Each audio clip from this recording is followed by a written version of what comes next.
Chapter 7, A Mob Scene. Natal, in 1896, had 400,000 Negro inhabitants, 50,000 whites, and 51,000 Indians. The Cape of Good Hope colony had 900,000 Negroes, 400,000 Europeans, and 10,000 Indians. The Transvaal Republic, 650,000 Negroes, 120,000 whites, and about 5,000 Indians. Similar proportions obtained in other areas. In 1914, the 5 million Negroes easily outnumbered 1.25 million whites. Indians or no Indians, the whites were a permanent minority in South Africa. But the Indians were thrifty, able and ambitious, and they worked hard. Given normal opportunities, they became rivals of the whites in business, agriculture, law and the other professions. Is that why the Indians were persecuted? The Dutch, who first settled South Africa in the 16th century, brought their slaves from Malaya, Java and other Pacific islands. They concentrated in Transvaal in the Orange Free State. The British arrived much later. In Natal, they found they could grow sugar cane, tea and coffee. But the Negroes were reluctant to work for them. Arrangements were accordingly made for the shipment of indentured laborers from India. The Indian had come to South Africa wrote Chancellor Jan H. Hofmeyer of the Witwaterstrand University in Johannesburg, because it was deemed to be in the white man's interest that he should. It seemed to be impossible to exploit the Natal coastal belt without indentured labor. So the Indians came and brought prosperity to Natal. The first Indian contract workers landed in Natal on November 16th, I-860. That was the genesis of the Gandhi saga in South Africa.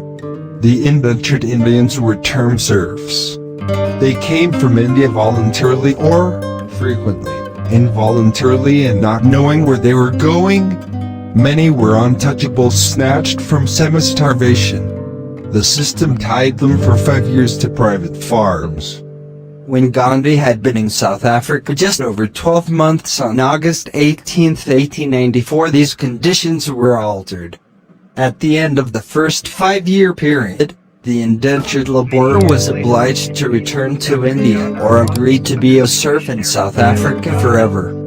But if he wished to stay as a free working man, he had to pay an annual tax of £3 for himself and for each of his dependents. £3 was the equivalent of 6 months' 5 pay of an indentured laborer. This aroused the storm at the center of which stood Gandhi. Indentured Indian immigration drew after it thousands of free Indians who came as hawkers, tradesmen, artisans and members of the professions, like Gandhi. They numbered perhaps 50,000 in 1900. The peddlers carried their wares on their backs hundreds of miles into Zulu villages, where no white man would try to do business. Gradually, many of them acquired riches and property. Indians even owned steamship lines. In 1894, 250 free Indians in Natal, being subjects of Her British Majesty, Queen Victoria, and having met the wealth qualification, enjoyed the right to vote. But that year the Natal legislature passed a law explicitly disfranchising Asiatics. This was the second serious Indian complaint. Throughout Natal, an Indian had to carry a pass to be in the streets after 9 p.m. Persons without passes were arrested. The Orange Free State, a Boer republic, forbade Indians to own property, to trade, or to farm. In the Crown Colony of Zululand, Indians were not allowed to own or buy land. The same proscription applied to the Transvaal where, moreover, Indians had to pay a £3 fee for the right to reside. But residence was restricted to slums. In the Cape Colony, some municipalities prohibited Indians from walking on footpaths. Elsewhere, Indians avoided footpaths and pavements because they might be kicked off. Gandhi himself was once so kicked. Indians in South Africa were legally barred from buying South African gold. They were described in statute books as semi-barbarous Asiatics. In 3 years in South Africa, Gandhi had become a prosperous lawyer and the outstanding Indian political figure. He was widely known as the champion of indentured laborers. He addressed conferences, drafted memorials to government ministers, wrote letters to newspapers, circulated petitions. One was signed by 10,000 Indians, and made many friends among whites, Indians and Negroes. He learned a few Zulu words and found the language very sweet. He also achieved some knowledge of Tamil, the Dravidian tongue spoken by natives of Madras and other South Indian provinces. When work permitted, he read books, chiefly on religion. He published 2 pamphlets, An Appeal to Every Briton in South Africa and the Indian Franchise, and Appeal. Appeal was the key to Gandhi's politics. He appealed to the common sense and morality of his adversary. It has always been a mystery to me, single quote, he says in his autobiography, how men can feel themselves honored by the humiliation of their fellow beings. This was the essence of Gandhi's appeal. Gandhi's struggle in South Africa did not aim to achieve equal treatment for the Indians there. He recognized that the whites thought they needed protection against a colored majority consisting of Indians and Negroes. He also knew, as he wrote in a letter to the Times of India of June 2, 1918, that prejudices cannot be removed by legislation. They will yield only to patient toil and education. Nor were the Indians protesting against segregation. They feel the ostracism, but they silently bear it, Gandhi wrote. This too was a long-range problem. Gandhi's immediate quarrel with the white governments of Natal, Transvaal, the Orange Free State and Cape Colony was for feeding the prejudice by legalizing it. At least the laws must be just. Often they are not. I refuse to believe in the infallibility of legislators, he said. I believe that they are not always guided by generous or even just sentiments in their dealings with not represented classes. They may react to non-existent perils. They may serve the interests of white merchants irked by Indian competitors. Gandhi wished to establish one principle, that Indians were citizens of the British Empire and therefore entitled to equality under its laws. He did not expect fair administration of the laws. The whites would always be favored. But once the principle of legal equality was fixed, he would be content to let life work out its own complicated pattern, trusting honest citizens to brighten the design. If, however, the Indians supinely acknowledged their inferiority, they would lose dignity and deteriorate. So would the whites who imposed the inferiority. Gandhi aimed to save the dignity of Indians and whites. Thus far in South Africa, Gandhi had displayed unflagging energy, and an inexhaustible capacity for indignation, an eagerness to serve the community, honesty which inspired trust, and a talent for easy personal relations with the lowly and the prominent. Zeal in a cause dissolved his timidity and loosened his tongue. Though there was only slight visible evidence, as yet, of the great Gandhi of history, he had proved himself an effective leader and an excellent organizer. His Indian co-workers felt acutely, and he could not fail to see, that without him the struggle for Indian rights would collapse or at least lag. Gandhi accordingly took 6 months' leave and went to India to fetch his family. Arrived in the homeland in the middle of 1896, the 27-year-old man with a mission developed a furious activity. In Racket, Gandhi spent a month in the bosom of his family writing a pamphlet on Indian grievances in South Africa. Bound in green and consequently known as the Green Pamphlet, it was printed in 10,000 copies and sent to newspapers and prominent Indians. Many publications reviewed it. To mail the rest of the edition, Gandhi, always eager to keep down expenses, mobilized the children of the neighborhood who wrote the addresses, licked the wrappers and pasted the stamps when there was no school. He rewarded them with used stamps and his blessing. The children were delighted. 2 of them grew up to be Gandhi's close disciples. At this juncture, the Bubonic Plague appeared in Bombay and Rajkot was in panic. Gandhi volunteered his services to the state and joined the official committee in charge of preventive measures. He stressed the need of supervising toilets and accepted that task himself. The poor people, he remarks in his memoirs, had no objection to their latrines being inspected and, what is more, they carried out the improvements suggested to them. But when we went to the houses of the upper 10, some of them even refused us admission.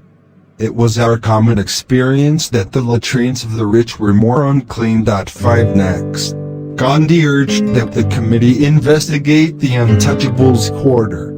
Only one committee member would go with him. It was Gandhi's first visit to the slums. He had never known how outcasts lived. He discovered that they did not have latrines or any enclosed facilities, but their houses were clean. From Rajkot, Gandhi went to Bombay to arrange a public meeting on South Africa. He introduced himself to the leading citizens and enlisted their support. Meanwhile, he nursed his sister's husband, who was ill, and later moved the dying patient into his own room.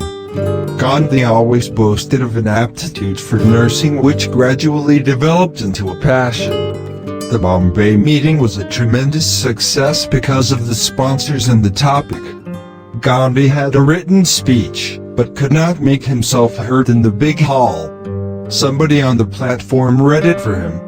At Pune, inland from Bombay, Gandhi interviewed 2 of the great men of India, Gopal Krishna Gokul, President of the Servants of India Society, and Lokmanya Tilak, a giant intellect and towering political leader. Tilak, Gandhi said later, was like the ocean and you could not readily launch yourself on it. Gokul was like the Ganges in whose refreshing, holy waters one longed to bathe. He fell in love with Gokul, but did not take him as his guru. Gandhi described a guru in Young India of October 6, 1921, as a rare combination of perfect purity and perfect learning. Gokul, as Gandhi saw him, failed to meet those requirements. He did, however, become Gandhi's political guru, his ideal in politics. They treat us as beasts, Gandhi cried out at a mass meeting in Madras on October 26, 1896. The policy is to class us with the kafir whenever possible, he said. South Africa depressed the living standards of Indians and locked them up in insanitary districts. Then the whites condemned the dirty Indian habits. Submission to these insults and indignities, Gandhi told the meeting, means degradation. He urged resistance. He urged, too, that if no amelioration took place, emigration from India to South Africa be suspended. At the Bombay, Pune and Madras meetings, Gandhi quoted from the Green Pamphlet 5 and asked the audience to buy it on the way out. In Madras, the proud author, noting the brochure's success, brought out a second 10,000 edition which, at first, sold like hotcakes. But he had overestimated the market and was left with a remainder. Gandhi hoped to repeat the performance in Calcutta and talked with newspaper editors and eminent citizens. But a cabler called him to Natal, South Africa, to cope with an emergency. He therefore rushed back to Bombay where, with his wife, 2 sons and the widowed sister's only son, he boarded the SS Kurland, a ship belonging to his client, Dada Abdullah Sheth, who gave the whole family a free trip. The SS Chveda sailed for Natal at the same time. The 2 ships carried about 800 passengers. Gandhi's efforts to arouse Indian public opinion on the South African issue had been reported, with exaggeration, in the South African press. Now he was arriving with 800 free Indians. This provoked fierce resentment among the whites. Gandhi, They charged, intended to flood Natal and the Transvaal with unwanted and indentured colored people. Gandhi was of course innocent of recruiting or encouraging the travelers. At first the ships were kept in quarantine, ostensibly because of the plague in Bombay. But after the 5-day quarantine period, nobody was permitted to come ashore. In Durban, meetings of whites demanded that the ships and their passengers, including Gandhi, be returned to India. Dada Abdullah received offers of reimbursement of losses if he sent the steamers back. The offers were accompanied by veiled threats. He stood firm. On January 13, 1897, at the end of 23 days rocking outside the harbor, following a 3-week voyage from Bombay, the Kurland and Notary were permitted to dock. But Mr. Harry Escombe, Attorney General of the Natal government, who had openly participated in the anti-Gandhi agitation, sent a message to Gandhi to land at dusk to avoid trouble. Mr. F. A. Lawton, an Englishman and legal counselor of Dada Abdullah, advised against this procedure. Nor did Gandhi wish to enter the city by stealth. Mrs. Gandhi, who was pregnant, and the 2 boys accordingly disembarked in normal fashion and were driven to the home of an Indian named Rustamji, while, by agreement, Gandhi and Lawton followed on foot. The clamoring crowds had not signed pursed, but 2 small boys recognized Gandhi and shouted his name. Several whites appeared. Fearing a fight, Lawton hailed a Negro-drawn rickshaw. Gandhi had never used one and was reluctant to do so now. The rickshaw boy, in any case, from fright ran away. As Gandhi and Lawton proceeded, the crowd swelled and became violent. They isolated Gandhi from Lawton and threw stones, bricks and eggs at him. Then they came closer, seized his turban and beat and kicked him. Gandhi fainted from pain but caught hold of the iron railings of our house. White men continued to smack his face and strike his body. At this juncture, Mrs. Alexander, the wife of the police superintendent, who knew Gandhi, happened to pass and she intervened and placed herself between the maddened mob and the miserable Gandhi. An Indian boy summoned the police. Gandhi refused asylum in the police station, but accepted a police escort to Rustamji's house. He was bruised all over and received immediate medical attention. The city now knew Gandhi's whereabouts. White gangs surrounded Rustamji's home and demanded that Gandhi be delivered to them. "We'll burn him," they yelled. Superintendent Alexander was on the scene and tried, vainly, to calm or disperse the howling mob. To humor them, Alexander led the singing of "And we'll hang old Gandhi on the sour apple tree," but he sensed that the temper of the mob was rising and that the house with all its inmates might be set on fire. Night had set in. Alexander secretly sent a message to Gandhi to escape in disguise. The superintendent put 2 detectives at Gandhi's disposal. Gandhi donned an Indian policeman's uniform and a headgear that looked like a helmet, while the 2 white detectives painted their skins dark and dressed themselves as Indians. The 3 then left by the rear of the house and, threading their way through side streets, reached the police station. When Alexander knew that Gandhi was safe, he informed the crowd of the fact. This new situation required diplomatic handling, and fortunately the police chief proved equal to it. Gandhi remained in the safety of the police station for 3 days. News of the assault on Gandhi disturbed London. Joseph Chamberlain, British Secretary of State for Colonies, cabled the Natal authorities to prosecute the attackers. Gandhi knew several of his assailants, but refused to prosecute. He said it was not their fault. The blame rested on the community leaders and on the Natal government. "This is a religious question with me," Gandhi told Attorney General Escombe, and he would exercise self-restraint.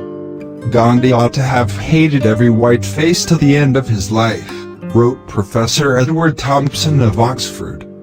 But Gandhi forgave the whites in Durban who assembled to lynch him, and he forgave those who mauled and beat him. His soul kept no record of past sins against his body. Instead of prosecuting the guilty, he pursued the more creative task of lightening his countrymen's lot. Gandhi had been called back to South Africa to seize a happy opportunity. Under pressure exerted from London by the colonial secretary, Joseph Chamberlain, and from the British government in India, the Natal legislature was debating a law to annul racial discrimination and replace it by an educational test. This had been Gandhi's goal. The Natal Act, passed in 1897, met his demand of equal electoral rights for British subjects, Indians included. The attempt to disfranchise the few hundred Indians was abandoned. Gandhi felt some satisfaction. Tempers cooled and tensions relaxed.